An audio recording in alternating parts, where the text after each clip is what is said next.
Hello friends, welcome to our channel. இன்றைக்கி நம்ம டேஸ்டான உதிரியான பன்னீர் பிரியாணி எப்படி செய்கிறதுன்னு பார்க்க போகிறோம்.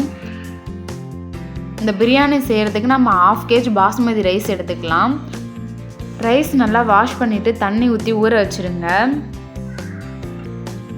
இது அப்படியே ஊறட்டும். நம்ம பிரியாணிக்கு தேவையான வெங்காயம் தக்காளி கட் பண்ணி எடுத்துகிட்டு வந்துடலாம். அதுக்கு முதல்ல வெங்காயம் மீடியம் சைஸில் இருந்தால் 2 எடுத்துக்கோங்க. நான் பெரிய சைஸில் 1 எடுத்திருக்கேன், சின்ன சைஸில் 1 எடுத்திருக்கேன். தக்காளி 1 மீடியம் சைஸில் எடுத்துக்கோங்க. ஒரு பச்சை மிளகாய் எடுத்துக்கலாம். இப்போ இது ஸ்லைஸாக இந்த மாதிரி கட் பண்ணி எடுத்துகிட்டு வந்துடுங்க. 1/2 kg பன்னீர் எடுத்துக்கோங்க. நான் ஹோம்மேட் பன்னீர் எடுத்திருக்கேன். நீங்கள் கடையில் கூட வாங்கி செய்யலாம். நான் ஹோம்மேட் பன்னீர் வீடியோ ஆல்ரெடி போட்டிருக்கேன். டிஸ்கிரிப்ஷனில் லிங்க்கு கொடுத்துருக்கேன். உங்களுக்கு தேவைப்பட்டால் போய் பார்த்துக்கோங்க. இப்போ இந்த மாதிரி மீடியம் சைஸில் கட் பண்ணி எடுத்துகிட்டு வந்துடலாம். பாருங்கள், இந்த சைஸில் இருக்கணும். இப்போ இதை நம்ம ஃப்ரை பண்ணி எடுத்துகிட்டு வந்துடலாம். அதுக்கு முதல்ல ஒரு பேனில் கொஞ்சமாக எண்ணெய் சேர்த்துக்கோங்க. நீங்கள் நெய் சேர்த்து பண்ணும்போது இன்னும் டேஸ்ட்டாக இருக்கும். இப்போ நம்ம கட் பண்ணி வச்சுருந்த பன்னீர் சேர்த்துடலாம். சேர்த்துட்டு பொறுமையாக மிக்ஸ் பண்ணி விடுங்க.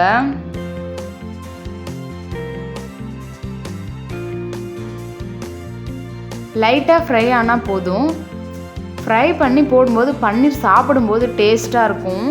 அதனால தான் நம்ம ஃப்ரை பண்ணுறோம். நீங்கள் ஃப்ரை பண்ணாமல் கூட போட்டுக்கலாம், அதுவும் நல்லா தான் இருக்கும். இப்போ பன்னீர் நல்லா ஃப்ரை ஆகிடுச்சு. வேறு ஒரு பாத்திரத்துக்கு மாற்றிடலாம். இப்போ ஒரு குக்கர் வச்சிடலாம். அதில் 3 ஸ்பூன் எண்ணெய் சேர்த்துக்கோங்க. 1 ஸ்பூன் நெய் சேர்த்துக்கலாம்.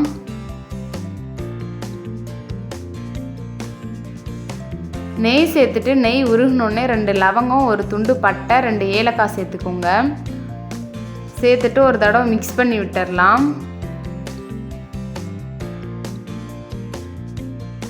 இப்போ நம்ம கட் பண்ணி வச்சுருந்த வெங்காயம் சேர்த்துடலாம்.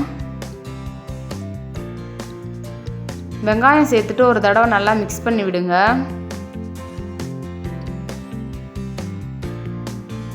வெங்காயம் இந்த மாதிரி கோல்டன் ப்ரௌன் வந்த உடனே ஒரு கைப்பிடி புதினா, ஒரு கைப்பிடி கொத்தமல்லி சேர்த்துருங்க.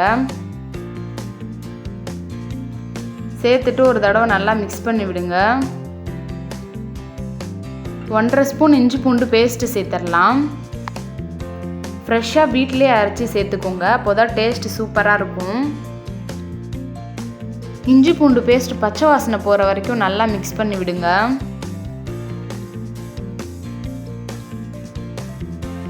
இப்போ இஞ்சி பூண்டோட பச்சை வாசனை நல்லா போயிடுச்சு. இப்போ நம்ம மசாலா சேர்த்துடலாம். தனி மிளகாத்தூள் 1 ஸ்பூன் சேர்த்துக்கோங்க. கரம் மசாலா 1 ஸ்பூன் சேர்த்துக்கோங்க.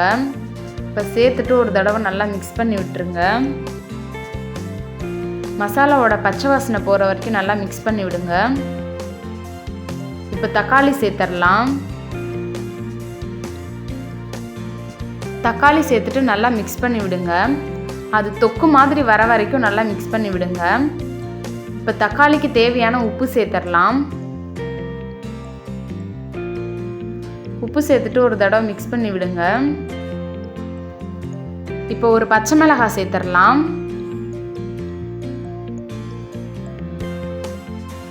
இப்போ 2 ஸ்பூன் தயிர் சேர்த்துடலாம்.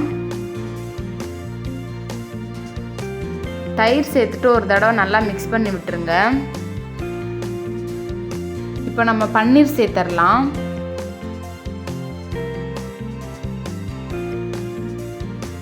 பன்னீர் சேர்த்துட்டு நல்லா மிக்ஸ் பண்ணி விடுங்க.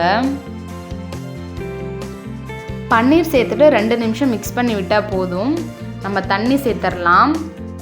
நம்ம 1/2 kg மெஷரிங் கப்பால் 1/2 kg ரைஸ் எடுத்திருக்கோம். நம்ம ரைஸ் எடுத்த மெஷரிங் கப்பாலே 1.25 கப் தண்ணி சேர்த்துக்கோங்க. சேர்த்துட்டு நல்லா மிக்ஸ் பண்ணி விட்டுடலாம். அதுக்கு தேவையான அளவு உப்பு சேர்த்துக்கோங்க. உப்பு சேர்த்துட்டு ஒரு தடவை நல்லா மிக்ஸ் பண்ணி விட்டுடலாம். இப்போ தண்ணி இந்த மாதிரி கொதிச்சு வரும்போது நம்ம அரிசி சேர்த்துடலாம். ரைஸ் எல்லாத்தையும் சேர்த்துட்டு ஒரு தடவை மிக்ஸ் பண்ணி விட்டுருங்க. மிக்ஸ் பண்ணி விட்டுட்டு இந்த மாதிரி கொதிச்சு வரும்போது நம்ம 1/2 லெமன் பிழிஞ்சு விட்டுடலாம். லெமன் பிழிஞ்சு விட்டுட்டு இன்னொரு தடவை மிக்ஸ் பண்ணி விட்டுறலாம். மிக்ஸ் பண்ணி விட்டுட்டு குக்கர் மூடி போட்டு மூடிடலாம். மூடிட்டு 3 விசில் வந்த உடனே அடுப்பு ஆஃப் பண்ணிடலாம்.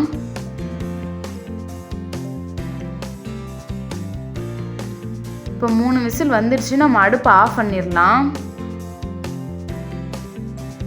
இப்போ குக்கரில் ப்ரெஷர்லாம் போனதுக்கப்புறம் ஓப்பன் பண்ணி பார்த்துடலாம். பாருங்க பிரியாணி எவ்வளோ சூப்பராக வெந்திருக்கு. அடி பிடிக்காமல் எவ்வளோ சூப்பராக வந்திருக்குன்னு பாருங்கள். நீங்களும் இதே மாதிரியே பிரியாணி செய்யணுன்னா நான் எந்த அளவுகளில் செஞ்சனோ அதே அளவுகளில் நீங்களும் செய்யுங்க. உங்களுக்கும் இதே மாதிரி சூப்பரான பிரியாணி வரும். அவ்வளோதாங்க, சூப்பரான பன்னீர் பிரியாணி வீட்டிலையே ரெடி ஆயிடுச்சு. இந்த பன்னீர் பிரியாணிக்கு நீங்கள் வெங்காய பச்சடி சேர்த்து சாப்பிடும்போது சூப்பராக இருக்கும். இந்த பன்னீர் பிரியாணி நீங்கள் குழந்தைங்களுக்கு லன்ச் பாக்ஸ்லாம் கொடுத்து விட்டால் நல்லா சாப்பிட்டு வருவாங்க. இந்த பன்னீர் பிரியாணி உங்களுக்கு பிடிச்சிருந்தால் லைக் பண்ணுங்கள், உங்கள் ஃப்ரெண்ட்ஸ் அண்ட் ஃபேமிலிக்கு ஷேர் பண்ணுங்கள். மறக்காமல் நம்ம சேனலை சப்ஸ்கிரைப் பண்ணிக்கோங்க. தேங்க்ஸ் ஃபார் வாட்சிங்.